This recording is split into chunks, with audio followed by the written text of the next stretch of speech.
The son of a licensed mortician, Ron Wade fell in love with anatomy as a child and never looked back. As a young child, I had all of these books on anatomy, surgery, funeral directoring, embalming, mummies, and actually it was from those books I kind of learned to read. Ron thought he might follow in his father's footsteps, but after serving as a medic in the Vietnam War, he had another career in mind. But my real interest was science, and as a matter of fact, what ultimately my goal was to head toward pre-med and get into medical school. As a result of my military experience, I was really looking at possibly a long-range goal of plastic surgery, because I had dealt during the Vietnam era with a lot of fellows that had been severely mutilated by war injuries. So when the Department of Anatomy at the University of Maryland School of Medicine needed someone to prepare donated bodies for medical study, Ron answered the call, seeing an opportunity to further his interest in anatomy. That was in 1974. That was at a time when technology was coming. There were new fields of health vocations being established, EMTs and paramedics, which I was very interested in, having served that way in the military. There was new technology, new surgical intervention procedures, and surgical applications being introduced, and so there was a big interest in clinical training. Ron immediately took steps to improve the state's body donation system. He was instrumental in creating the Anatomical Services Division of the School of Medicine and was named director of the Maryland State Anatomy Board. A state oversight board housed within the School of Medicine, the Anatomy Board is responsible for providing cadavers for anatomical study to medical students at the University of Maryland, Johns Hopkins, and the Uniformed Services University of Health Sciences. First thing we had to do is make it publicly acceptable, and we had to offer it as an option to traditional, something that had meaning and would have impact. We needed to expand our ability and our capability to administer the program, to enhance the distribution of specimens and cadavers, and to have those resources available to do that. Thanks to Ron's efforts, the number of donors on file with the State Anatomy Board grew from just a few hundred to more than 80,000 today. We definitely have the largest program in the country, and we have an international, not just a national reputation, we have an international reputation for the way things are handled here.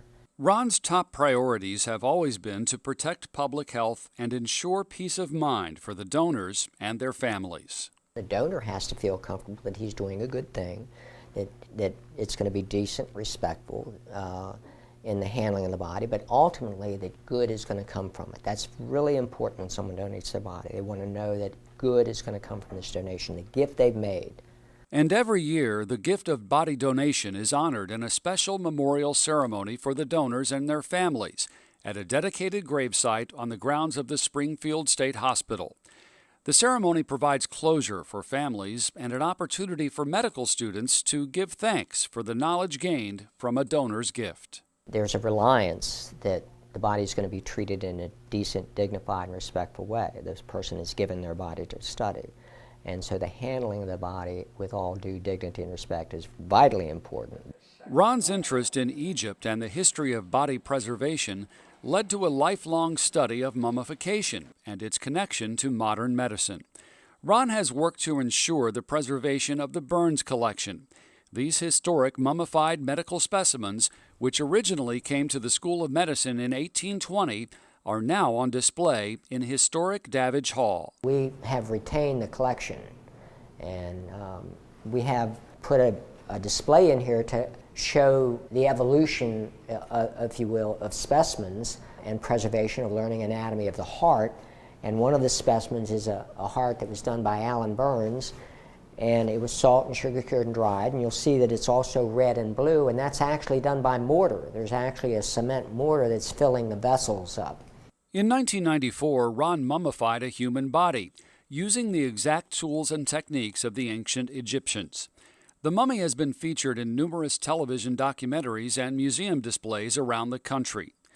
Ron also perfected a process called plastination, where the water inside body tissues is replaced by a polymer, to create a permanent three-dimensional specimen for teaching.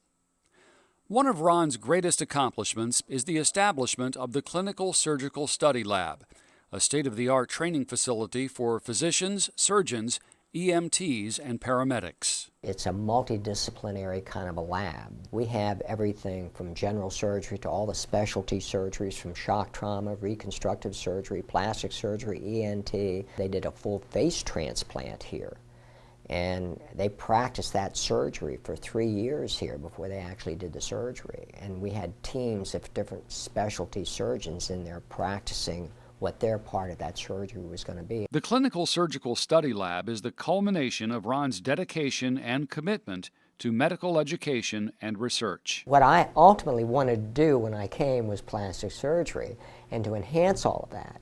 And it's kind of interesting because I kind of fell into the right place, because I had the interest in the skill and helping them to carry out what their ultimate goals were.